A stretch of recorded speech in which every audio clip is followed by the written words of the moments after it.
What's going on, everyone? How y'all doing today? It's February 28th. This is Puck U.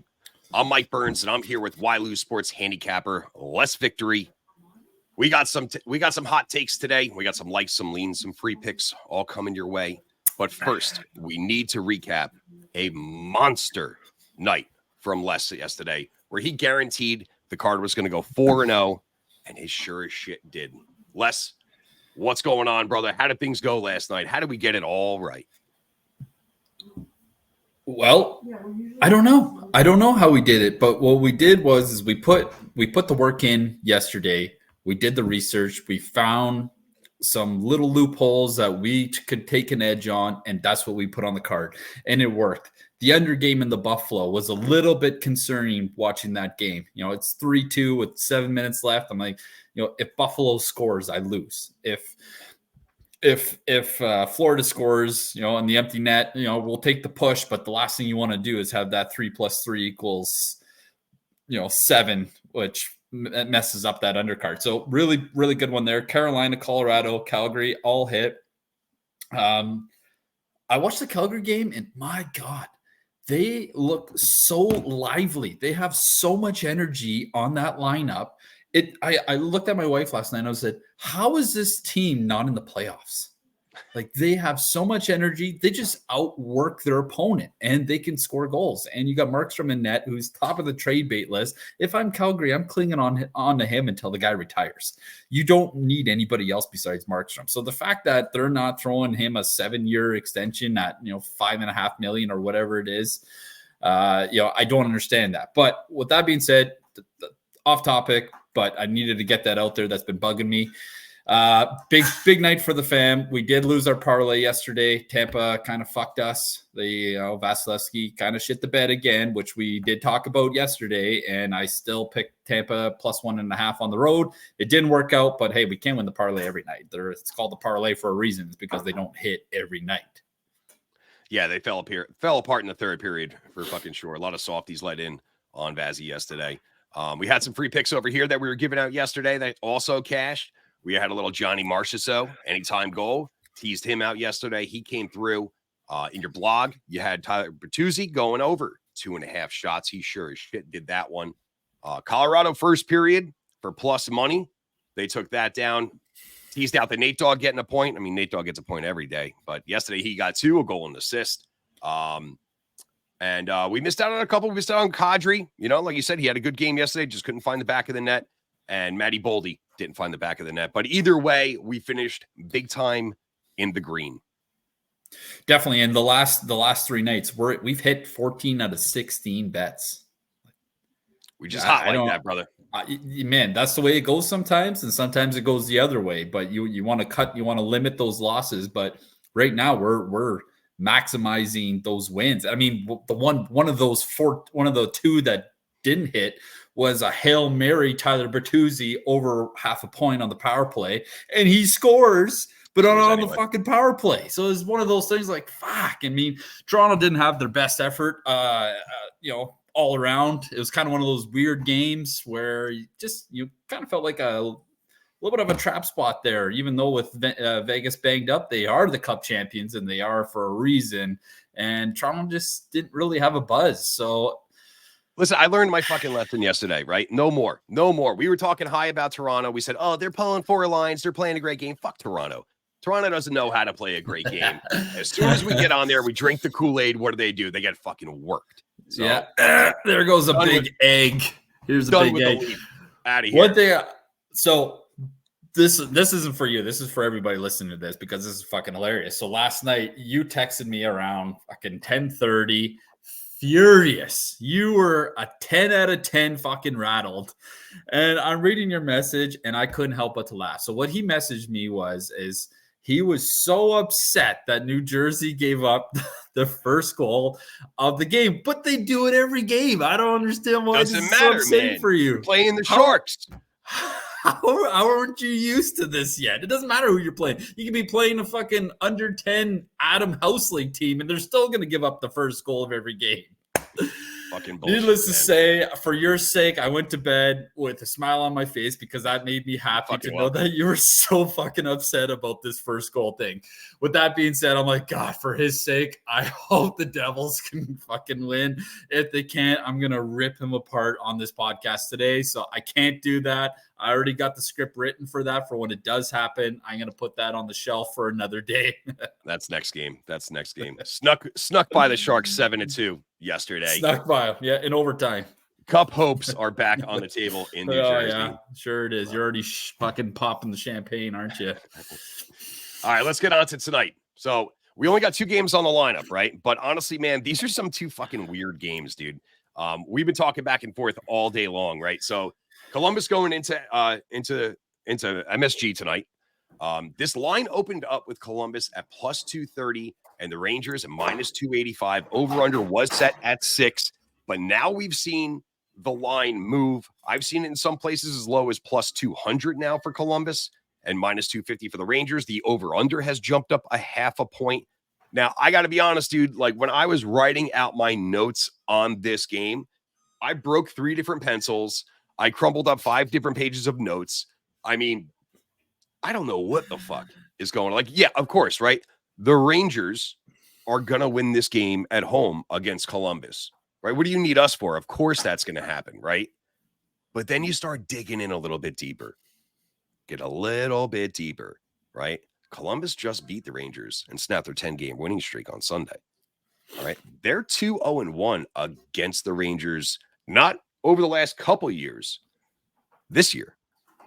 This is the last time that these guys are going to face each other. Now, we've spoken about it a few times about what goofy shit happens to teams when they go on a nice long heater.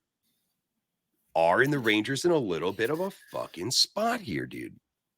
It is funny because we did talk about Edmonton, and I did call like them coming up into some struggles. You know, I said it, and they have. They're 5-6 in their last 11, and it's been kind of the old Edmonton kind of playing. So the thing is 10 games is impressive. It's not 16 like Edmonton went on, but it is still really impressive. And I mean, this is the NHL that we're talking about here, but it's a tough one because you don't know what Merzlikins is going to show up. Is he going to post a 45 save shutout, or is he going to get lit for 5 goals on 28 shots? With that being said, though, he is 2-4-1 against New York with a 918 save percent. A 918. He lost over twice as many games as he's won, but he's posted a 918 save percentage, which is well above the NHL average at 903 or 904. Sounds like in these games he's got his guy. But on the flip side, so then part of me is like, oh, I really like that. I like that stat. Columbus has actually done a better job of playing fucking hockey lately, where they actually string a win here and there. They have yet to put up back-to-back wins. I think they've only done that once this year. And I really wish they would have lost their last game because I want to take Columbus tonight.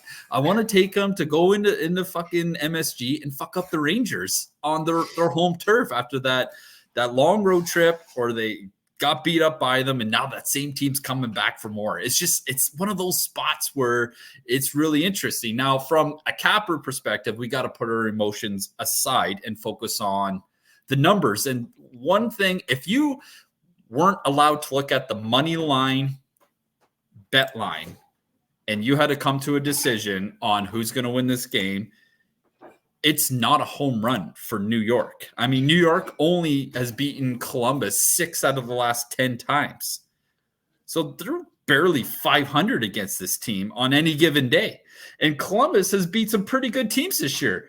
They're 2-1 heads up against the Leafs. The arguably, supposedly, the fucking Cadillac of all teams in the East. They beat them twice. And the one game they did lose, they just weren't good. I watched that game. I remember it. But they've beaten the Bruins this year. They've beaten the Canucks. Like, they've beaten some really good teams this year. And at the end of the day, the shitty teams still win games. Yes. And we saw that last week when they fucked up the Rangers on home ice to break their skid. It's probably one of those, like, well, how do you get on the plane after? Like, what do you talk about? Like, so guys, What happened? We just got shit pumped by Columbus. The Blue Jackets. They got half their team can't even speak English because they're fucking all Europeans and Russians, and it's just one of those weird spots. And it's I don't know. I really don't know what to think of it. But the one fact that I am focusing on from a cap perspective, as obviously we want to hit bets. My job is to give insight and provide picks to hit bets. Is the under is cashed quite a bit in Columbus's games. It's hit the last 3 out of 4, and the last 4 games in a row for New York. So with Merzlikins looking pretty good in the pipes, Shesterkin, who I called him out pre-All-Star break, he heard what I had to say. He took notes. He listened to me. I told him he needed to be better if they want to go deep. Next thing you know, they go on a 10-game win streak, and the guy's been fired. So he's been great. So the under might be something to consider here. Obviously, taking the money line, unless you're throwing a Hail Mary and betting the underdog, there's no value there. So we got to find something else that we like as far as betting on. Well, listen, man. I mean, like there are numbers to. I mean, like, all right. So you want to talk about Shesterkin, right? Shesterkin 6-0 in February, and on home ice, the Rangers are 20-7, right, for this year. So those are strong numbers, absolutely. But the Jackets are 18-10 against the spread on the road, right? I mean, you can find them at +1.5 here at -110, right? I mean, if you want to be that guy to go out there and get them on the money line at +200, I mean, I got a couple bucks on it. Be that fucking guy. Absolutely go for it. But I mean, there's no value there though. Like okay, yeah, sure. They're +200. So yeah, it's definitely going to pay good, but I would rather be up 1-0 from the puck drop at the +1.5 bet line and get almost even money on it. Like there's greedy and then there's taking smarter risks. So this is one of those spots where you got to decide what you're going to do. And your bet sizing on which one you decide is really going to have a big implication on which one you should do. You're not going to throw a ton of money at the underdog. Maybe you'll put more of it at the +1.5. So just be smart about how you do that. Well, on the prop side, I was doing a little bit of research, and I do find a couple of plays in here that I'm going to be playing tonight that I like. I like Johnny Hockey tonight. I mean, he has been a points machine. Hasn't found much of the back of the net, but this guy fucking sauces it all over the place. He has only not had a point in 2 of the last 10 games. He has 19 points in 19 career games against the Rangers. When they saw him on Sunday and beat him, he had 2 assists. So I got some money over on Johnny Hockey over there. I'm liking Panarin tonight. I mean, career against Columbus, 17 games. He's got 24 points, 11 goals, 13 assists. Anytime goal, you can find him at +125. I mean, you could take him at +1.5 points at +114. I was looking at that, but I kind of chickened out a little bit. But I do have Panarin trying to find the back of the net. I mean, we'll see where this game, winds up, man. But I'm just saying something about Columbus and the way that they play the Rangers, they just kind of have their fucking number a little bit. So I'm going to give you a prop bet that you're not even going to know who any of these guys are. But I did a little bit of digging on what's been going for Columbus, and I mean that with no disrespect by any means, but you'll see what I mean in a second. Dmitry Voronkov, okay, is now playing with 2 other Russians, okay? The Blue Jackets are rolling out an all-Russian line, Voronkov, Chynakov, and Marchenko. I mean, they all sound like fucking brothers to me, but anyways, the trio, they've combined for 6 goals and 6 apples against across the last 5 games at 5-on-5. And they've dominated a lot of their zone time when they are on the ice. They just seem to have a really good chemistry. So I'm going to sprinkle a little bit on Dmitry Voronkov, 0.5 point tonight at +135. I think I saw that he's got 9 goals in the last 14 games or something like that. So, I mean, like, listen, man, I don't think necessarily, and you can say this about a lot of teams, right? I don't think necessarily Columbus's problem is necessarily, I know I like saying the word necessarily. I don't think it's 100% a skill problem. I mean, we've talked about it before, man. Columbus is just a fucking train wreck from the very fucking top to the very fucking bottom. So, I mean, it's not necessarily that these guys can't win or can't put games together. It's just they're dysfunctioned. So that's why they can't put games together over the long run. But I mean, absolutely, these guys can come in here and fucking steal a game in MSG. So not much to watch, but at least, you got a little bit of some juice there to take an eye on. It all depends on where you're putting your money, on how exciting of a game it could be. It could be a super thrilling when Columbus goes up 2-0 after 2, and you could fucking pay off your house with that long shot bet. But I wouldn't recommend betting the house on it. No, sir. Just pocket change. All right, other game that we have on deck tonight. We got the Blues walking in to Edmonton.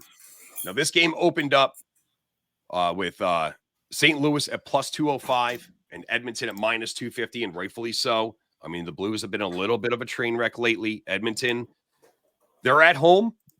Played a real nice complete game against LA. Came out with the W over there. I've seen the money move towards Edmonton all afternoon. Now the Blues are plus 230. Edmonton is minus 285.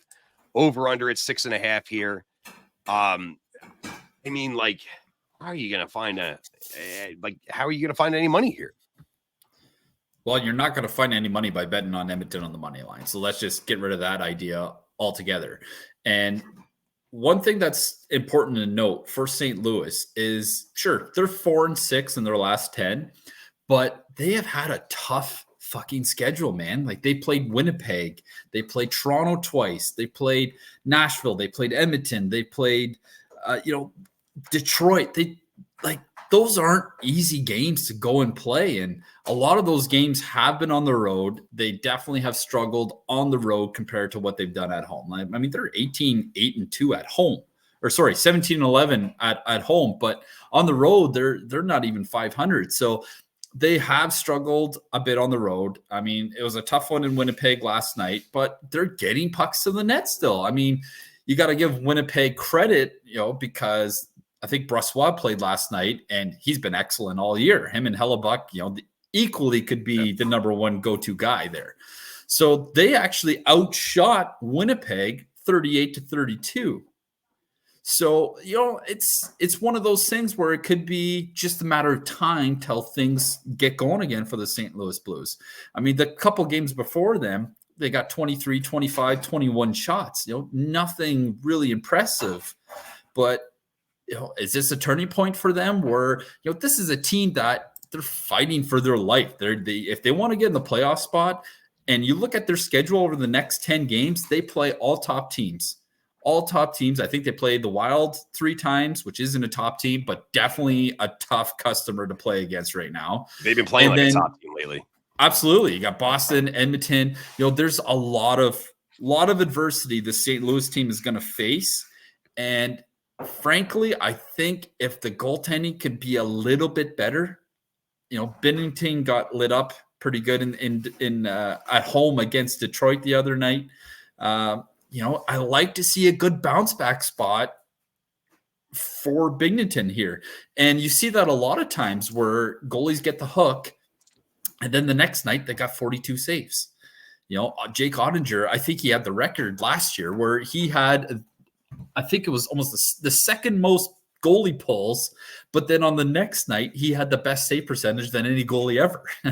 So it's just one of those spots. So maybe this is a good spot for Binnington to get it right. I'm 100% not looking at Edmonton on the money line here, but what I do like is I do like the over on this game. Skinner hasn't been good. I don't care who you are, what you say, he hasn't been good. And I watch a lot of Edmonton games because us at YLose, we put a lot of money on those Edmonton games, depending on any given night. He hasn't been good. He's given up all kinds of goals. He hasn't had, outside of the other night where I thought he looked more himself against Los Angeles, he hasn't had a .900 save percentage in the last 5 games. He hasn't had a .85 save percentage in the last 4. Like, he just hasn't been as sharp as he has been. And this has been a long homestand for Edmonton. And we all saw what Boston did at their last homestand. They were fucking terrible. Boston did not have a good homestand. Then they went on the road and won that first one. So sometimes the change of scenery is good for them. Like, okay, let's go on the road. Let's change our routine to our road routine, shake things up a bit, and see what happens. So at minus 300, I think you would be foolish if you don't take the puck line for St. Louis at +1.5 at almost even money. If it wins, it's great. If it loses, well, I mean, it's kind of expected. But if I can start this Edmonton game up 1-0 before the puck even hits the ground, given how poor Edmonton has played at home the last 3 out of 4, I'm taking it. Listen, these guys played each other last week, or I'm sorry, 2 weeks ago on the 15th of February. St. Louis won 6-3. I mean, St. Louis got their coach bump, in January. They were 7-1. They've hit a bit of a wall lately, they've lost 5 of 6. They've been outscored 19-11. They've allowed an average of 35 shots on goal, goals against of almost 4. They let up 4 against the Jets last night. I mean, it's definitely a tough match for St. Louis, but like you said, it's not like Edmonton has been lighting the world on fire. Ever since their streak, they're a sub-500 team. So here's the really interesting thing. Let's say we didn't know what the money line bet was. Let's say it was we had no idea. And if we pull up the stats on this on these two teams, okay, the reality of it is Edmonton has won 4 more games than St. Louis has on the season. Like, okay, well, I mean, that's pretty close. That's only 8 points away. Like that's pretty good for an entire season when you look at the two teams. The other thing you would look at is the head-to-head on these two teams. Over the last 10 games, St. Louis owns that record. That's they're 6-4 against Edmonton. So like, okay, so St. Louis can win against Edmonton. They obviously showed it. Then you go down and you look at the goaltending, and St. Louis is 2.83 goals against average over their last 5, and Edmonton is a 3.8 goals against average. It's like, okay, I'm starting to lean on St. Louis maybe having an edge. But then obviously St. Louis isn't as good on the road as home, so you got to factor that in too. But when you look at all these things, and you're like, if I was to ask you, if I told you those stats, and I said, Bernsey, what do you think the money line is on this game? Are you coming up with -300 for Edmonton? No, I'm not, dude. I am not. Not even close. No, exactly. I see this being like -300. What the fuck? How does that line even happen? Like, I don't do kind of look at this it as maybe like a hook and bait thing going on, like the money's moving and like, I don't know, dude. I don't see this as a fucking layup for Edmonton. I don't see this being a 10-4 kind of fucking Edmonton game. Edmonton's had its struggles lately, and I understand that St. Louis has too, and they haven't looked good, but I'll tell you what has been looking good for St. Louis is their fucking power play. Ever since Bannisters took over, they're a top 5 power play team. And I'll tell you what, where Edmonton lacks is their fucking penalty kill. They've been awful on the kill recently. They've been absolutely awful, which I don't understand why. Okay, let me rephrase. I do understand why. And your best penalty killer has got to be your goalie, and he hasn't been that. Okay? And you need him being the best penalty killer night in and night out if you want your penalty kill to have a high success rate. And it just hasn't happened. And the other interesting thing is St. Louis is like a special teams wizard that nobody fucking talks about. But I talk about it because I do the research on it. St. Louis has like 9 or 10 shorthanded goals this year.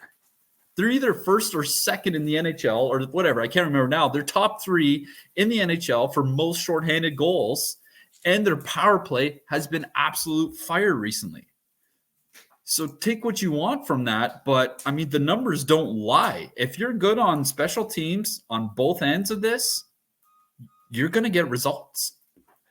Listen, Skinner's given up 4 or more goals 4 of his last 6 starts. The Edmonton Oilers in general give up an average of 3 goals a game. I'm 100% all in on it with you. I am loving the over here. And another thing that I love going into this game here is Connor McJesus. McJesus hasn't scored a goal in over 10 games, right? He was joking around with reporters the other day, and he was like, I want to focus on my assists and lead the league in assists, which he is, 70 fucking assists. But I don't think you can keep McJesus off the score sheet much longer. I'm taking him at anytime goal scorer tonight, snapping the 10-game goal streak, getting the monkey off his back, wherein hopefully he can start playing real hockey moving forward? I struggle with that. I think that was a stupid answer from McJesus. And I love the guy. He's Canadian, one of my favorite players. It's just a bad answer. It's like, okay, so what are you building some sort of challenge for your individual goals to become an apple tree that the NHL hasn't seen since the Wayne Gretzky days, where he had 10 seasons at 100 plus assists? It's like, I don't like that answer. If you have an opportunity to score a fucking goal, what are you going to do? Pass it because you want to pad your Apple stats? I don't like that. I don't like that comment from him.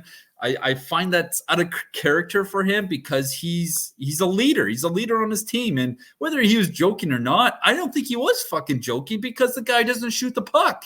You have a wide open net and he'll fucking deke the guy and dish it to Hyman or fucking Nugent Hopkins. So I'm like, yeah, I believe you. I believe you, Connor. And I think you're doing it wrong. Listen, you got 70 assists on the year, man. You're leading the league in assists. I mean, at the end of the day, and this is something that we spoke about, comparing him and Matthews, right? Matthews is that pure shooter, right? Where his team doesn't play a full 60 minutes. I mean, yeah, Edmonton's been struggling and stuff like that, right? But I think Connor's starting to figure out that this is what he needs to do in order for the team to have success. Because at the end of the day, McJesus needs a fucking ring, dude. He's got to get one.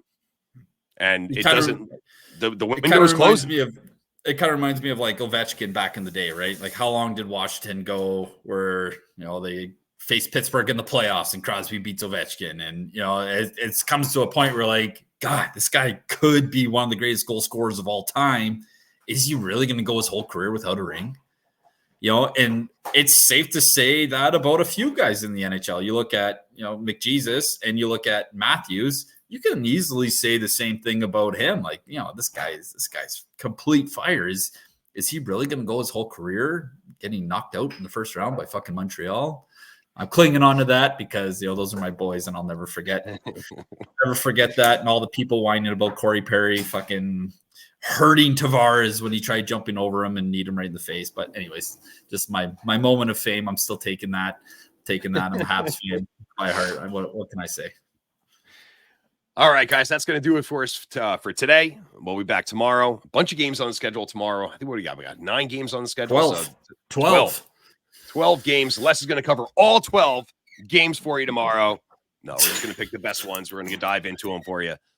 Make sure you get over to YLose.com. Check out the packages that we got going on over there. Right, $99 for a week. Make sure you stay connected to us with Telegram, YouTube, TikTok, X, Instagram. Links and descriptions are below. If you do like the job that we're doing over here, if you like this kind of content, please make sure that you like and you subscribe.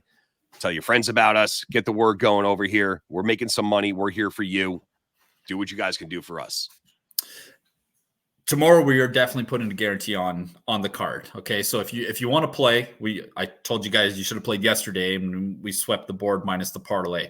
But tomorrow we're going to be doing the same thing. I love those 12 game nights because there's a lot to choose from. And Bernsey, I wish I could look into all 12 games, but there's just not enough time in the day to dissect the games the way I like to do it to come up with 12 winners. But I'll tell you what, tomorrow, Thursday is usually once a week. I like to throw in a pretty big parlay too, plus 500, plus 600 with some pretty fancy stuff. Last week we went, 4 to 5 on it, and we missed. We just missed the other one. So I mean, we hit a couple of those.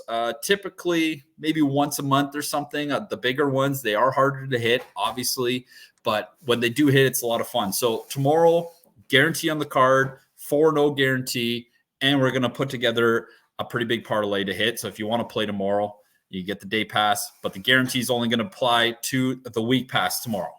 $99 gets you the guarantee. If it hits, you're golden. If it doesn't hit, you get free time on me. Fucking I can't go wrong with that. All right, guys, we'll catch you back over here tomorrow. Enjoy the games tonight. Bet responsibly. Make some money. We'll check you out soon. Let's go Blues.